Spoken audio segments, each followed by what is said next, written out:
Hi, I'm Dave Weber, and in this episode, we're going to review a newer type of adapter. Some have called it the ultimate adapter. Some have called it a game changer. And others have even said it's the one adapter to rule them all. Even though these adapters go by different names, some call them telecompressors, some call them focal reducers, accelerators, or even speed boosters. Whatever you call them, they refer to the same type of adapter. From now on, to simplify things, in this class, I'm going to be referring to these adapters as speed boosters. This adapter is sort of like a dumb adapter that we talked about in the last few episodes. In other words, you can use these adapters to take a full-frame lens and mount them on a micro four thirds camera or an APS-C camera. But unlike dumb adapters, which don't have any glass elements in them, these new adapters have anywhere from 4 to 6 optical glass elements in them. When these new speed booster adapters came out about 8 to 10 years ago, a lot of reviewers were making really wild claims on them, saying things like, they make your lens 1 to 2 stops faster, they make a lens sharper, they create better bokeh, they reduce the crop factor, and that they turn a good lens into a great lens, and they turn a micro four thirds or an APS-C camera into a full frame camera. During this episode, we're going to take a closer look at these speed booster adapters and see if we agree with these wild claims. Speed boosters have a very simple design. They're like a dumb adapter, but instead of being hollow, they have 4 to 6 pieces of optical glass inside. And the way the optical glass works is sort of like how a magnifying glass works.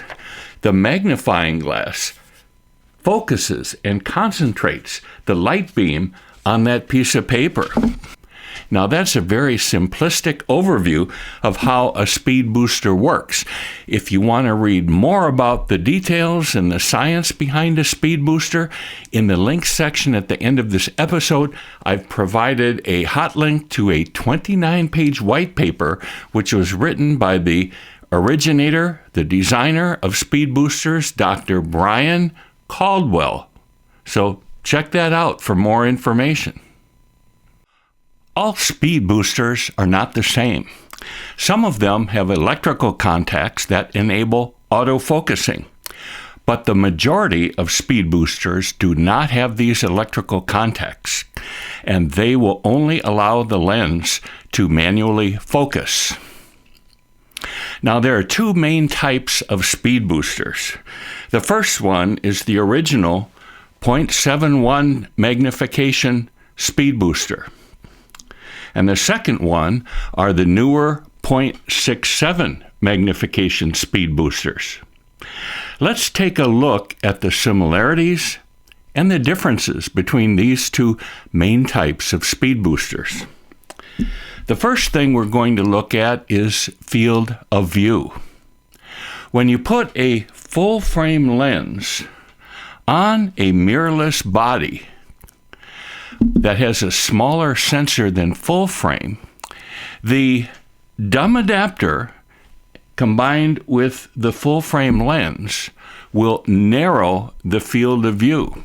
For example, here is a 28 millimeter Nikon lens. It's a Vivitar lens, a 28 millimeter Vivitar lens. And I got this on a dumb adapter. There's no glass elements in this. It's a dumb adapter. On a micro four thirds camera like this one, the lens has a 2 times crop factor. In other words, This 28 millimeter lens on a dumb adapter on a micro four thirds camera has the same field of view as a 56 millimeter lens on a full frame camera. So on a dumb adapter, this 28 millimeter lens is no longer a wide lens, it's a normal lens.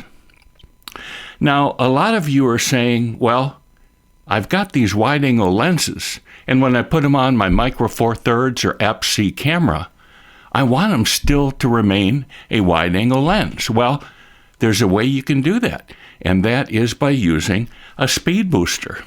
If you put this 0.64 speed booster on the 28 millimeter lens and take off this dumb adapter, the speed booster will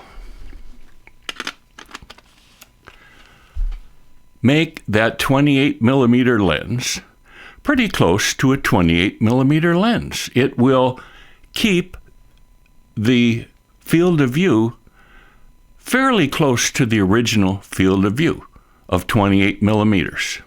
So if you want a lens to have the same field of view or a similar field of view as it does on full frame, then use a speed booster. To figure the precise field of view, it takes some mathematics. And I know that many of you don't want to waste your time with formulas and mathematics, so I've linked to a web page at the end of this section called Crop Factor Calculator for Filmmakers. The Crop Factor Calculator for Filmmakers. It's by Daniel Scott Murphy, and it eliminates all of the math. Just enter the data on your camera, your lens, and your speed booster, and it will automatically calculate and show you an actual illustration of what the field of view of that combination of camera, lens, and speed booster will be. Terrific, fast, and easy. What effect does a speed booster have on a lens's speed?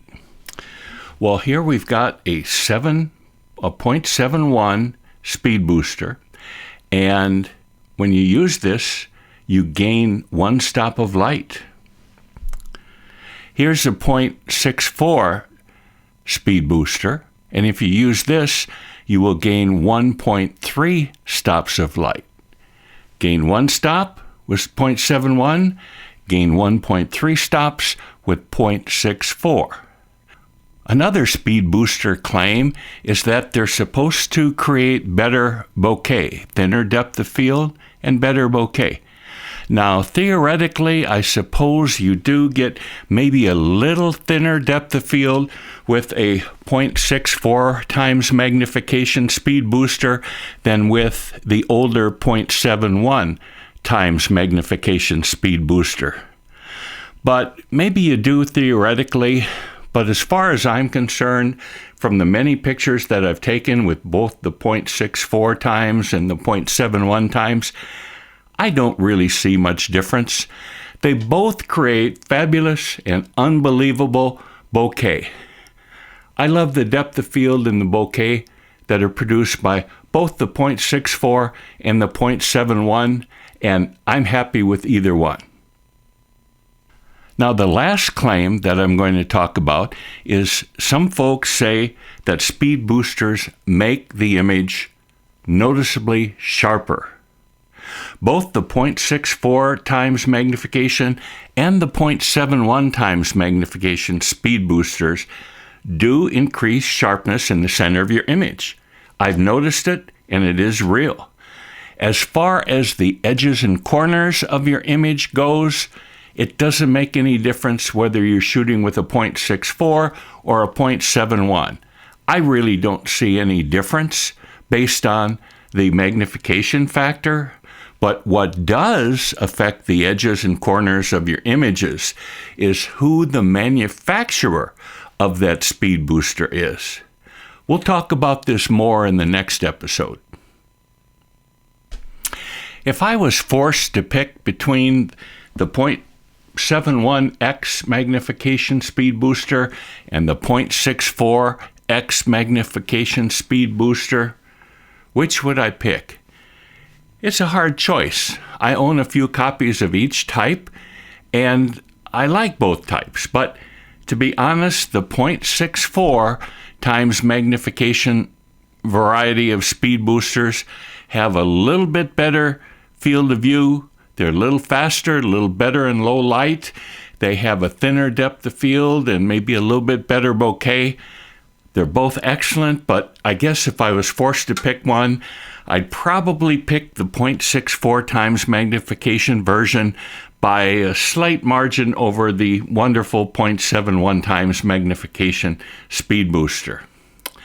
Now, you ever wonder which of these is the favorite version of Dr. Brian Caldwell, the designer of Metabone speed boosters?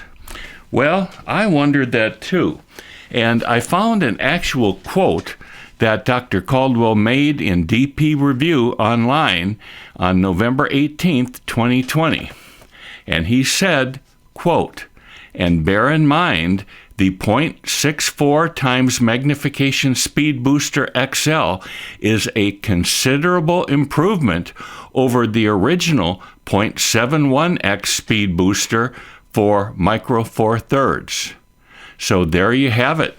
A quote from Dr. Brian Caldwell himself saying that he agrees with me, or I shall say I agree with him, that the 0.64 is slightly preferred over the 0.71. Slightly preferred by me, but Dr. Brian Caldwell actually says it's a considerable improvement. So I guess everything else being equal, you might want to lean towards picking up the 0.64x magnification version.